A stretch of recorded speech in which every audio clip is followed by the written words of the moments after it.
Hi everyone, Dr. Kofi here and welcome to my YouTube channel, TutorMed, where everything medicine is simplified.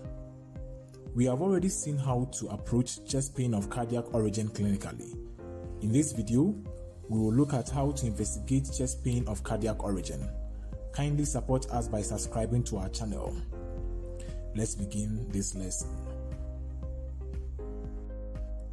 Broadly speaking, for any medical condition, investigative procedures can be grouped into diagnostic and supportive investigations.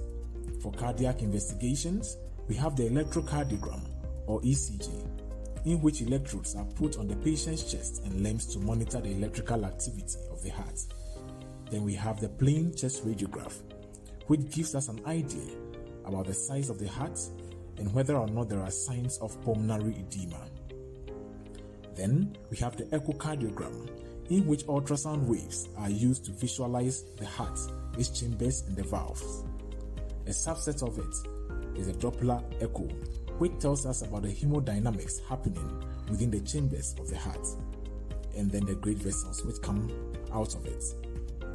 Then blood samples can be taken for cardiac troponins, blood urea electrolytes and creatinine, glycated hemoglobin, fasting lipid profile, etc. Now these investigations can be diagnostic or supportive depending on the medical condition under investigation. Another imaging modality is the coronary angiography, and here a specialized cardiac catheter is passed through a peripheral artery or vein, an artery like femoral artery, into the heart and then into the coronary artery, and then the contrast media using the catheter is injected into the coronary artery and an X-ray is taken to visualize the coronary vessels as shown in this diagram. Then another imaging modality is a cardiac MRI for detailed tissue investigation of the heart. Having looked at a few of the cardiac investigations, let's begin with the investigation of stable angina. The first investigative tool is the electrocardiogram or the ECG. The resting ECG is usually normal, or there may be a sign of an old myocardial infarction like the pathological K wave. Since the myocardial ischemia of stable angina is precipitated by exertion, the stress or exercise ECG is requested. Although the sensitivity of the test is not that impressive, about 75% sensitive, it is a well-validated procedure for establishing the diagnosis and prognosis of coronary artery disease. And so the patient is made to exercise on a treadmill at a target heart rate, which is defined as at least 85% of the predicted maximal heart rate. The predicted maximal heart rate of any patient is given by 220 minus the patient's age in years. And so if the patient is 50 years, the predicted maximal heart rate is 170 beats per minute.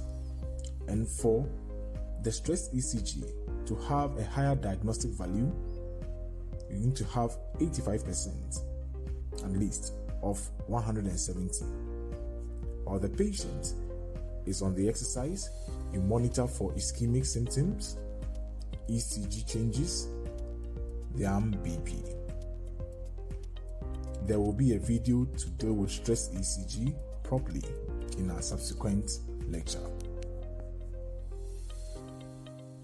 And so, when do we say the stress ECG is diagnostic?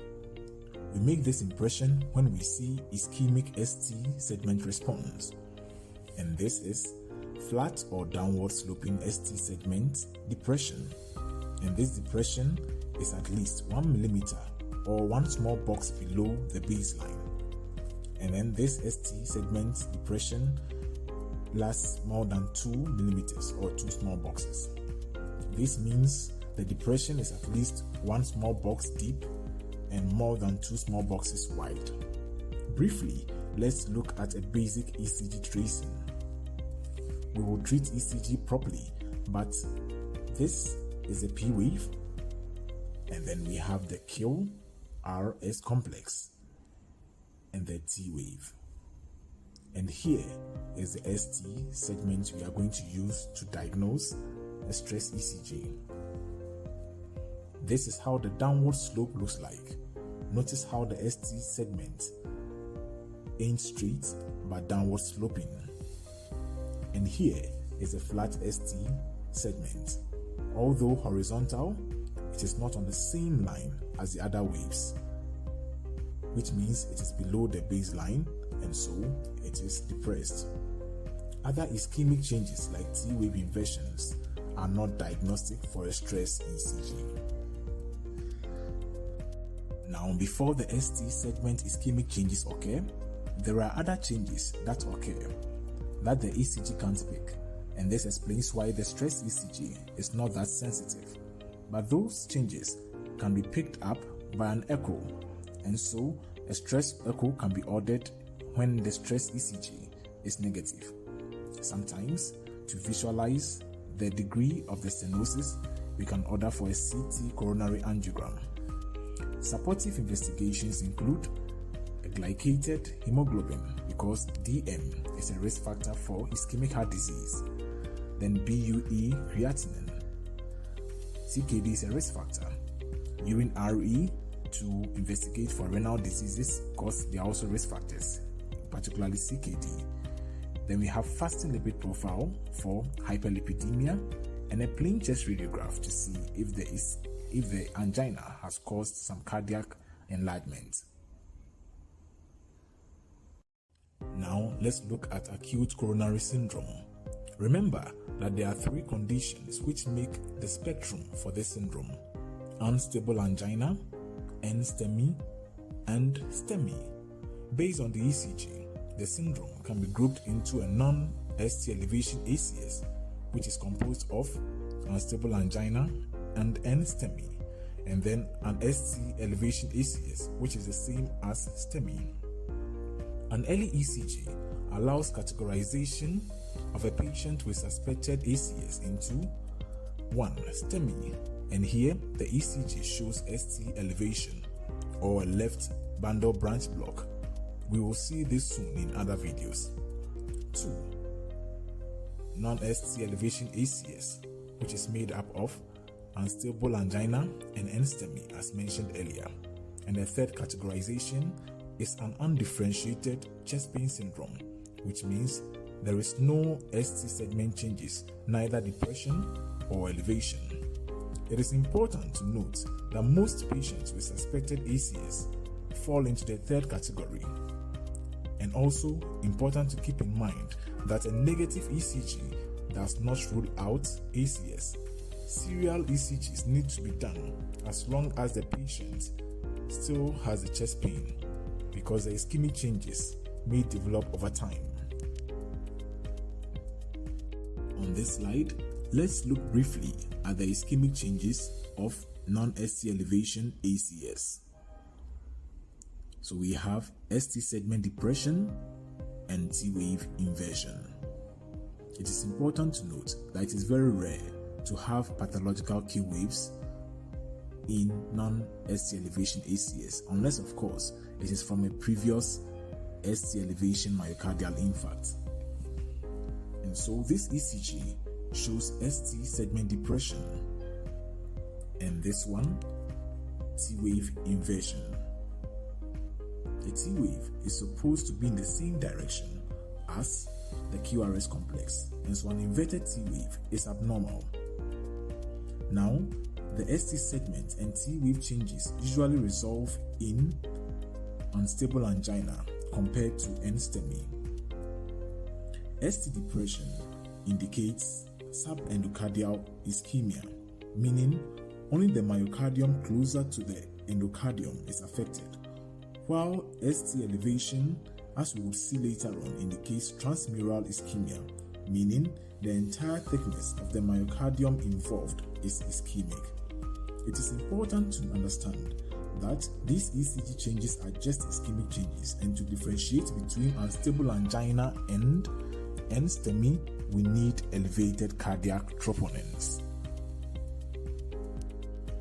Now this ECG shows ST segment elevation ACS, and as you can see, the ST segment is way above the baseline, and this indicates ST segment elevation. Like mentioned earlier, the ST segment elevation indicates a transmural ischemia, unlike ST segment depression, which indicates a subendocardial ischemia. Apart from the ST segment elevation, other ECG changes include new left bundle branch block and development of Q waves.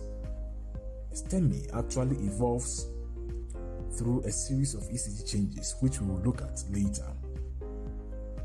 As mentioned earlier, we need cardiac troponins to tell if the ischemia has caused an infarction.